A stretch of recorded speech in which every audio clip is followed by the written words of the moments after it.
tetap mendedikasikan diri kita bahwasanya kepentingan bangsa, kepentingan negara, kepentingan nasional harus kita tetap letakkan di atas kepentingan golongan. Ketakutan dengar kabar reshuffle kabinet, Surya Paloh tegaskan tetap dukung pemerintahan Jokowi, gagal mundur, gagal angkat kaki. Sebenarnya dengan beberapa waktu yang lalu, sejak 2 tahun lalu saya katakan, Nasdem selalu menempatkan posisinya sebagai sahabat sejatinya koalisi pemerintahan Jokowi. Bahwa Nasdem akan mengawal kontinuitas pembangunan yang sudah dilaksanakan oleh Bapak Presiden Joko Widodo. Apa yang kurang lagi? Apa yang dikhawatirkan lagi? Kalau ada yang masih kurang-kurang, itu mengolah politik dalam negara demokrasi, apalagi situasi menjelang pemilu. Mengolah itu adalah bagian dari dinamika demokrasi. Tapi ingat, jangan sampai menabrak etika, jangan sampai menabrak aturan. Itu yang agar dicegah. Sejak jadi presiden di 2014, Jokowi sudah total melakukan 7 kali reshuffle kabinet.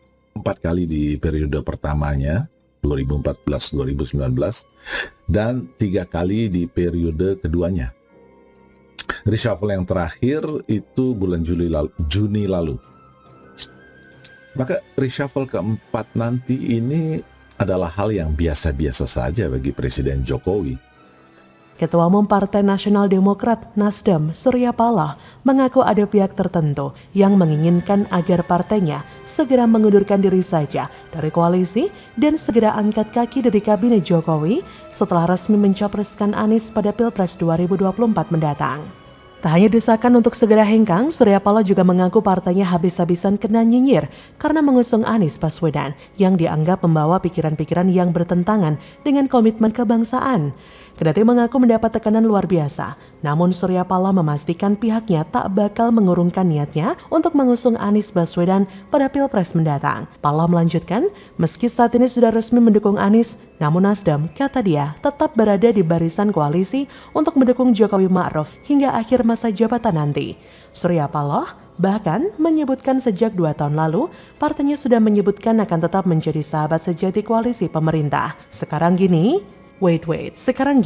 secara logika saja, selama ini Nasdem kan memang katanya merupakan partai yang nasionalis. Tapi lihat saja pasca mengusung Anies menjadi bakal capresnya, banyak kadernya yang keluar karena tidak puas dengan keputusan tersebut. Apalagi ada satu kader nakal semacam Zulfan Lindan yang tiba-tiba saja menyerang Jokowi, mengkritik Jokowi habis-habisan, yang menurut saya memang sudah pantas kalau Nasdem keluar dari koalisi atau menonaktifkan kader partai yang bersangkutan. Atau kemungkinan juga para menteri dari Partai Nasdem keluar saja dari kabinet Jokowi karena tidak menutup kemungkinan bahwa kader-kader lain juga akan bertingkah sama seperti Zulfan.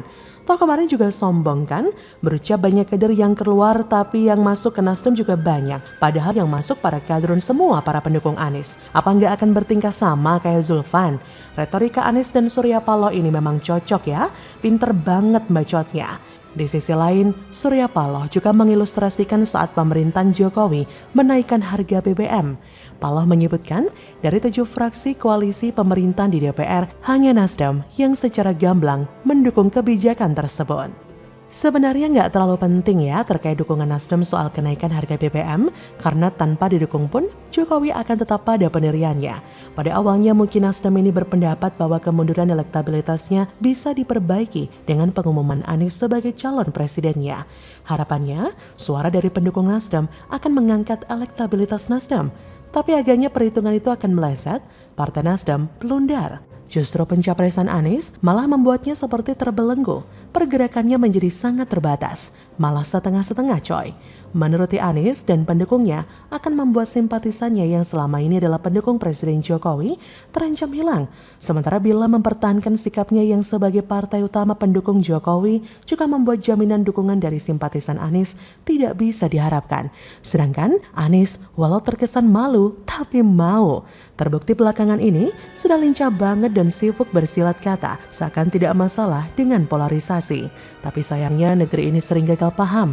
Maksudnya polarisasi atau berbeda jika diterimanya sehat dan waras, ya tidak masalah. Kemudian benar banget polarisasi tidak semata isu agama, tapi bercermin dari rekam jejak dan fakta di Republik ini, sulit untuk menerima perbedaan kalau tidak sama dengan isi kepala mereka. Rumitnya lagi, isi kepala yang dimaksud gak jauh-jauh dari urusan surga neraka. Bahkan dalam berpolitik sekalipun kalau tidak seiman, maka halal masuk neraka. Kan begitu yang terjadi di Republik ini sekarang, bukan? Nah, kebayang dong bagaimana gak ngeri-ngeri sedap. Padahal sebelumnya Surya Paloh mengatakan menentang sikap polarisasi pada Pilpres 2024. Tapi Anies yang konon diusung menjadi capres itu justru mengatakan wajar untuk polarisasi. Sekalipun Anies memberikan catatan bla bla bla dan bla pada polarisasi menurut definisi ala Anies. Namun ada fakta. Dan jangan lupa, Anies menjadi DKI 1 adalah berkat politik identitas. Bahkan kita pun tahu selama ini sepak terjangnya di Republik ini. Bagaimana menurut Anda?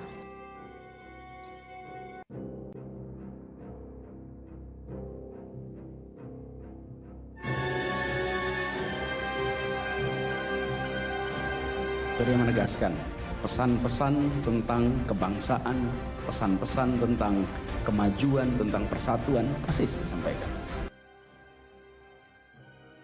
Relawan Anies ngebet pasangkan Andika Perkasa dengan Anies Baswedan. Begini tanggapan telak dari Panglima TNI. Nggak tahu, saya benar-benar nggak pernah ketemu juga. Jadi saya saat ini juga masih menjabat sebagai Panglima TNI. Sesuai undang-undang ya saya biar fokus dan supaya saya tidak supaya netral lah. November besok kalau Saya nggak mau komentar Mas karena memang nggak ada komunikasi dan saya ingin fokus dulu ke tugas saya sebagai Panglima. Pres. Kalau Nasdem, ya udah kasih otoritas sama Bung Anies. Bagaimana kita tiba-tiba mau pilih wakil presiden yang tiba-tiba nggak cocok sama diri dia? Itu belum apa-apa udah cari penyakit namanya. Nah, politik apa yang mau kita kerjakan? Mau mendapatkan zanken kabinet yang kuat, soliditas, kekompakan, harmoni. Itu syarat utama yang nggak bisa ditawar. Adapun dengan Anies, yang paling tepat rasanya per hari ini masih Agus Harimurti Yudhoyono. Karena bagaimanapun juga AHY masih memegang kunci 9% dari kursi parlemen yang itu akan menentukan apakah koalisi ini akan berjalan atau tidak. Semua harus dihitung, semua tentu kembali ke Nasdem, Demokrat dan PKS, tetapi basis hitungan tadi harus didasarkan pada matriks indikator yang jelas. Panglima TNI Jenderal Andika Perkasa tidak mau banyak berkomentar mengenai munculnya deklarasi dukungan untuk maju sebagai cawapres mendampingi Anies Baswedan pada Pilpres 2024. Saat ditemui di Geraha Sabah Pramana Universitas Gadjah Mada, Rabu 12 Oktober, Andika mengungkapkan bahwasannya hanya ingin fokus menyelesaikan tugasnya sebagai Panglima TNI. Dengan kata lain, dia hendak bekerja sesuai amanat undang-undang yang berlaku. Ia berkomitmen untuk bersikap netral dan fokus menjalankan tugasnya sebagai seorang Panglima TNI. Andika sendiri mengaku belum pernah bertemu dengan komunitas atau kelompok yang mendukung dirinya menjadi cawapres mendampingi Anies. Saat ditanya peluang terjun ke dunia politik usai pensiun, Andika pun masih merahasiakan sembari menegaskan kembali soal komitmennya untuk fokus menuntaskan masa jabatannya sebagai Panglima TNI. Respon Andika tersebut seperti respon Jokowi saat dimintai keterangan soal pencapresan Anies. Beliau juga masih enggan berkomentar banyak dan meminta kepada para bawahannya tak terkecuali Panglima TNI untuk fokus dalam bekerja. Sebelumnya, elemen masyarakat yang menamakan diri Relawan Anies Andika for 2024 AK24 menyatakan mendeklarasikan dukungan agar Anies dipasangkan dengan Panglima TNI Jenderal Andika Perkasa. Deklarasi itu muncul setelah Nasdem resmi mendeklarasikan Anies untuk maju sebagai Capres 2024. Jika dilihat, respon Andika tersebut bukan hanya enggan memberikan komentar terkait Cawapres mendampingi Anies, tapi Andika secara tegas menolak menjadi Cawapresnya Anies.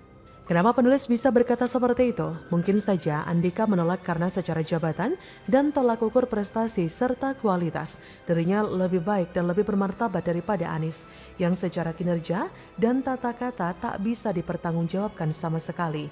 Jika diperhatikan, Andika lebih pantas diusung sebagai capres lantaran memiliki kualitas dan kapasitas. Berdasarkan rekam jejak, Andika paling bersih bila dibandingkan dengan Anies. Itu sih menurut saya. Jika menurut beberapa pandangan banyak pihak, Andika menolak sebagai cawapresnya Anies karena dicapreskannya Anies oleh Surya Paloh, suatu hal yang sangat tidak bisa diterima akal sehat. Buktinya tak lama setelah itu, banyak orang atau kader yang berakal sehat menyatakan mundur dari Nasdem. Ketika Nasdem tiba-tiba menjadi Nasrun memang sangat mengejutkan. Nasrun sendiri gagal dalam kaderisasi, tak punya kader berkualitas untuk dimajukan sebagai capres, sehingga harus memungut bapak politik identitas dari tempat sampah. Lalu jadi pungut pun, miskin gagasan dan karya. Mana gagasan Anies saat kampanye yang terrealisasi? DP 0, OKOJ, sumur resapan, naturalisasi, membangun manusia bukan benda mati, semuanya gagal total. Jangankan manfaat, lawang targetnya saja sampai ada yang dikurangi 90%. Jadi Nasdem ini ibarat pengusaha mau jualan handphone karena nggak bisa menghasilkan handphone. Akhirnya dia mungut handphone reject entah dari mana, lalu sekarang ngomong gagasan dan ide. Waduh, ngaca dong. Lalu soal pintu perubahan, bagaimana mungkin Indonesia mau berubah kalau yang dimajukan adalah orang yang menjadi penyebab munculnya polarisasi? Mengerikan dan memprihatinkan sekali ya, apabila politikus-politikus yang aslinya nasionalis itu akan turut membebek pula, yaitu mendukung sosok yang ditengarai, gak jelas sikap nasionalismenya, pelin-pelan dan bahkan lebih berat ke barisan anti Pancasila.